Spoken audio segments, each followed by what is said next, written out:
বলতে পারল না। নীর বলল, চলুন আপনাকে কিছুটা আগিয়ে দিই, বৃষ্টিতে ভেজা শরীরে হাঁটা ঠিক হবে না। সেই দিন থেকে তাদের পরিচয় হলো। তারা প্রতিদিন বিকাল সেই পুরনো বইয়ের দোকানের সামনে দেখা করতে শুরু করলো। গল্পের পর গল্প চলতে থাকলো, কখনো বই নিয়ে, কখনো জীবন নিয়ে, কখনো তাদের অজানা স্বপ্ন নিয়ে। ঋতু জানতে পারলো নীরের হাতের সে বইটি হচ্ছে রবীন্দ্রনাথ ঠাকুরের একটি কবিতার বই।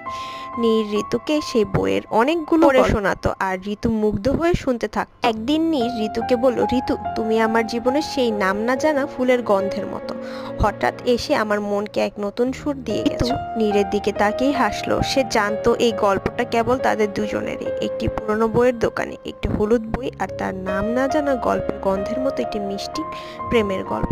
তাদের ভালোবাসার প্রতিটি পৃষ্ঠা ছিল একে অপরের জন্য লেখা এক একটি অসাধারণ কবিতা। সময় যেতে থাকলো এবং তাদের সম্পর্কটা আরো গভীর হতে থাকলো। ঠিক তখনই নীর আর ঋতুর মিষ্টি সম্পর্কের মাঝে